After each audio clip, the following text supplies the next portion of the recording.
네, 미국 바이든 대통령이 어제 열린 의회 연설에서 무상교육 확대에 대한 구체적 청사진을 제시했습니다. 미국이 내놓은 주요 교육 정책들, 글로벌 브리핑에서 자세히 정리해 보겠습니다. 자, 길금희 기자, 어서 오시죠. 안녕하세요. 네, 자 일단은 바이든 대통령이 제시하는 이 슬로건이 좀 거창합니다. 요람에서 대학까지 이렇게 불리고 있는데 교육 격차 해소를 위한 대대적 지원을 발표를 했어요. 네, 그렇습니다. 지난 28일이었죠.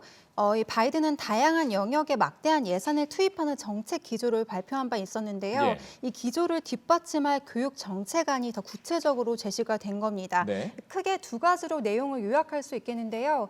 바이든 대통령은 우선 기존 고등학교까지 지원되던 무상교육을 대학으로 확대하기 위해 1,000억 달러, 우리 돈으로 110조 원을 들여 이 무료 대학의 틀을 다질 것을 제시했습니다. 예. 구체적으로는 재교육을 받고자 하는 학생과 직장인을 포함해 불법 체류자에게도 2년제 대학의 이 커뮤니티 칼리지 이수를 위한 등록금 면제를 추진하기로 한 건데요. 예. 미국 정부는 또 보육하기 좋은 나라를 만들겠다며 3살부터 4살에 이르는 이 미취학 아동의 보육 지원과 무상 어린이집 설립을 위한 보조금 확대 등도 약속을 했습니다. 네, 정말 태어나서부터 대학까지, 요람에서 대학까지가 맞는 얘기네요.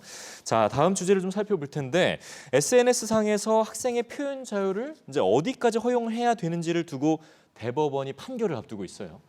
네, 이 소셜 네트워크 서비스 이른바 SNS 활동은 이 나이와 계층에 상관없이 즐기는 사회 활동이 됐는데요. 네. 이제는 학생들의 SNS 활동도 굉장히 활발하게 이루어지고 있는 상황입니다. 예. 이런 가운데 미국 대법원이 학생이 소셜 미디어에서 한 욕설로 학교가 학생을 징계할 수 있는지 여부를 두고 오는 6월에 판결을 앞두고 있는 겁니다. 그러니까 표현의 자유를 존중을 할 것이냐 아니면 학생의 본분을 이제 단속할 것이냐. 자, 어느 쪽으로 좀 무게가 쏠릴까요? 네, 이 판결을 진행할 재판관들도 다양한 의견을 게시를 했는데요. 예. 이 브렛 캐버노 판사는 SNS상 욕설에 대해 학교가 징계하는 것은 지나친 것으로 보인다고 의견을 달았고요. 이 스티븐 브레이어라는 판사도 만일 학교 밖에서 욕을 하는 것이 학교에 실질적인 피해를 초래했다면 전국에 있는 모든 학교가 이 학생들에게 처벌만 주고 있을 것이라고 지적하기도 했습니다. 예. 이 법조계에서도 양쪽 의견이 팽팽하게 맞서고 있는데요. 판결을 지켜봐야 할 것 같습니다. 자, 해당 판결은 이제 오는 6월쯤에 우리가 확인해 볼 수 있겠죠. 기대가 되고요.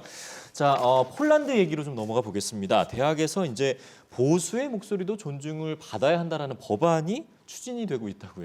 네, 그렇습니다. 이 폴란드 교육부 장관인 푸시에미 스와프 차르넥은 한 일간지의 인터뷰에서 이 대학 내 보수 목소리에도 힘을 실어줄 필요가 있다면서 이 보수 진영의 교수가 자신의 신념을 표현했다는 이유로 징계받지 않는 법안을 추진 중이라고 밝혔습니다. 네. 이 진보주의와 다르게 이 보수적 신념에만 유독 우려를 포하고 이 반감을 드러내는 사회적 현상에 대해 일침을 가한 건데요. 그러면서 차르넥 장관은 이런 주장은 나치즘이나 공산주의와는 별개로 취급해야 한다고 강조하기도 했습니다. 네, 알겠습니다.